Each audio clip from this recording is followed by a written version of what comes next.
Tyler Perry's latest movie has Worst movie ever. Yeah, God. Humiliation ritual. And he did it by using stupid, ignorant, so-called Christian to fund all of his very homosexual behavior. He ain't Richard Smallwood. Because I saw you at a Diddy party, Tyler. And you were having a glorious time. Tim and Durrett and Lamont Rucker were not the same after they went on camera with Tyler Perry. Christian, I think you can tell me why. It always starts the same way. Whispers in the dark, unconfirmed, but too specific to ignore. And when it's a man like Tyler Perry, the whispers get louder, sharper, impossible to tune out. This isn't just another Hollywood name with rumors chasing him. This is Tyler Perry, billionaire mogul, studio boss, self-made icon, now standing in the middle of something that doesn't look like a plot twist. It looks like collapse. Because this time, it's not just gossip. It's not just side eyes and blind items. It's legal filings, chilling messages, career threats, and a lawsuit stacked with details that aren't vague. They're explosive. Names are being named, dates are being listed, and people who once called him boss are now calling him dangerous. For years, Perry was the man who turned pain into profit, packaging hardship in sharp wigs and louder laughs, selling redemption with every tear-stained script. But now, beneath the carefully polished image, a different narrative is bleeding through. And if what's being alleged is even halfway true, then this isn't just a controversy. It's a calculated system that's finally cracking. They built the brand, but now the headlines are burning, and there's no clean way out. Tyler Perry didn't just break into Hollywood, he bulldozed through it. He didn't wait for studios to hand him a shot. He built his own, wrote, directed, produced, and starred. At a time when the industry was still debating diversity, Perry was already selling out theaters across the South, speaking straight to a black church-going audience that Hollywood barely noticed. He made Medea a household name, a gun-toting, scripture-quoting grandmother who somehow made pain feel funny and faith feel fierce. And behind that character, Perry built a billion-dollar brand, one that promised morality, second chances, and healing. But that's the thing about morality in entertainment. It's often more costume than conviction, because while Perry's public image soared on clean values and church-first messages, the power he built behind the scenes was anything but wholesome. He didn't just play the system, he became the system. From actors to writers to pastors, he controlled the pipeline. If you were black and chasing a career in television, chances were you had to go through him. And that's where the cracks started to form. Not on the big screen, but in the way Perry allegedly operated when the cameras stopped rolling.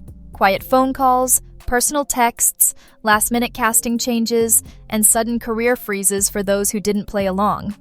What started as a legacy of uplifting the community now looks to some like a monopoly built on silence, pressure, and fear. Because behind every empire, there's a power structure.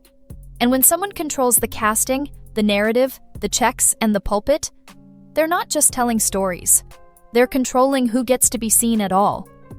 And in Perry's case, the people who once stayed quiet, they're not quiet anymore. It started with a name, not a hint, not a blind item. A full name on legal documents aimed straight at Tyler Perry.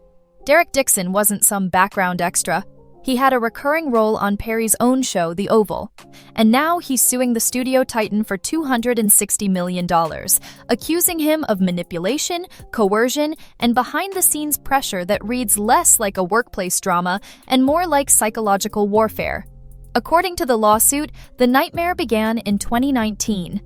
What started as a standard professional interaction at Tyler Perry Studios turned, slowly but deliberately, into something else.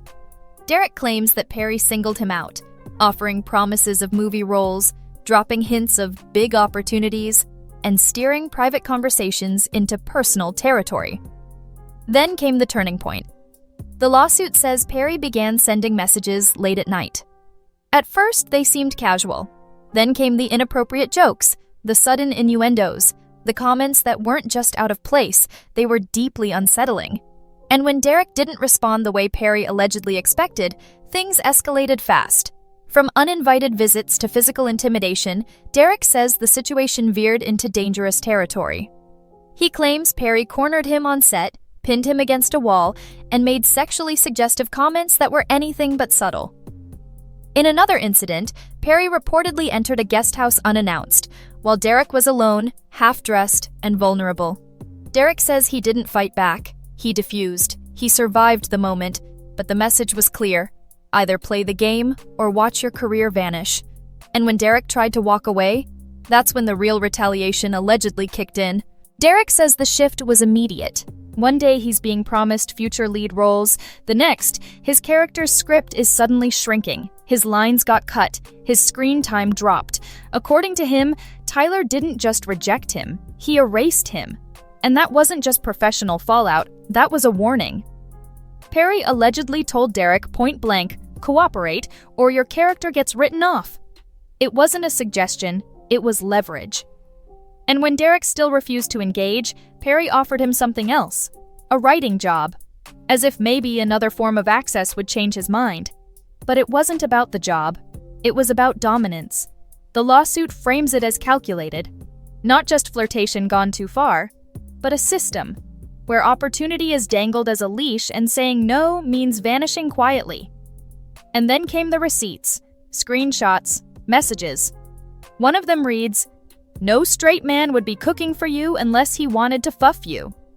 The tone isn't playful, it's possessive, unprofessional, obsessive. These aren't texts from a mentor. They're from someone who refuses to accept rejection and believes access to opportunity gives access to everything else. But Derek wasn't the only one, because just as his claims went public, another voice reemerged, one that had warned people about Perry for years. And what he said? It sounded a whole lot like déjà vu. If Derek Dixon thought refusing Tyler Perry would just mean a lost role, he learned quickly. That wasn't the cost. According to the lawsuit, the real punishment was strategic. Perry didn't lash out, he scaled back, slowly, scene by scene. First, Derek's lines were trimmed. Then, entire scenes were rewritten. His character, once central to key storylines, began fading like background noise. And all the while, Perry stayed distant, cordial, professional, unbothered. As if none of it was retaliation. As if Derek was imagining the whole thing. But Derek wasn't imagining it. He says Perry operated like a quiet storm, never raising his voice, just letting opportunities slip through his fingers, one after another. The pilot offers vanished. The connections dried up. Other actors stopped reaching out. Derek wasn't just losing roles, he was being iced out. And when Perry allegedly offered him a writing position on the show, it felt less like a lifeline and more like a final play. One last attempt to tether Derek to the system. But Derek turned it down. He walked away. And according to him, that should have been the end. It wasn't. Even after Derek distanced himself, Perry kept sending messages. Texts that weren't just inappropriate, they were invasive. And with every one of them, Derek says the fear grew sharper. Because this wasn't about love. This wasn't about hurt feelings. This was about control. But Derek wasn't the only one who'd seen it before. Because years earlier, another actor tried to say something similar, and almost no one listened. Until now. Christian Keyes never said Tyler Perry's name, but he didn't need to. In an old interview, Christian told a story that now feels eerily familiar, about a powerful man in Hollywood who invited him to stay over after a party. Recording. So I have them offering me money to take my clothes off. I have recordings when I wasn't working with them or for them. I have recordings of them confessing that, the other guys that they have on the payroll. Christian said he was half asleep, drunk on Hennessy, trying to get rest, when that man slipped into his room and tried to climb into bed with him. He says he pushed him off. Twice. Once physically. Once again with words. But the incident didn't end there. According to Christian, the man followed up with offers, promises, and even tried to grab him during a handshake. The man allegedly offered money in exchange for private favors and bragged about having young men on payroll, ready at any moment. And Christian says he recorded it. All of it. He claims he has audio proof, conversations, offers, even casual talk about keeping people silent, but he never released it. Why? Because his brother told him not to. told him the moment he goes public, he'll never be seen as anything else again. That producers won't call, casting agents won't forget. That in Hollywood, silence isn't fear, it's strategy. So Christian didn't recant, he just stopped talking. But now, people are pulling up that interview again, rewatching it, re-listening, connecting dots that once looked isolated. And those dots? They lead back to a name. And then there's Jaguar Wright. If Christian whispered, Jaguar screamed. For years, she's been warning people. Tyler Perry, she says, is not who he pretends to be. According to her, he's shown up to infamous parties alongside other moguls like Diddy, parties where the guest list gets younger and the rules get blurrier. She says she saw it herself, saw Tyler getting handsy with barely legal boys, saw him hiding behind his church-built reputation while manipulating actors, pulling strings, and blacklisting anyone who didn't fall in line. And she's not talking anonymously. She's named names. She's given dates.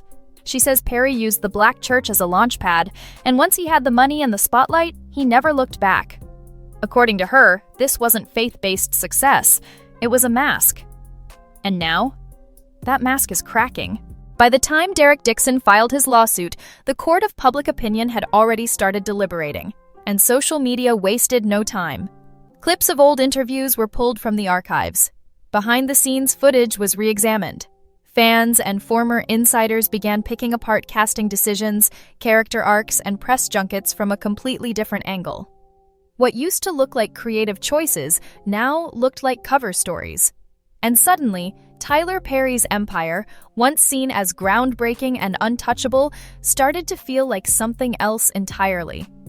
Commenters online weren't holding back. One wrote, "Christian Keys could have had $260 million if he stood on business." Another said, "People been talking about Tyler for years. Finally, someone had the guts to take him to court." The tone wasn't shocked. It was expectant. Because to them, the real surprise wasn't the lawsuit, it was that it took this long. Meanwhile, Tyler stayed silent. No statements, no denials, no subtle Instagram posts or legal threats. Just absence. And for many, that silence spoke louder than any press release ever could. Jaguar Wright's prediction echoed through the timeline. Give it a few days. He can't hide forever.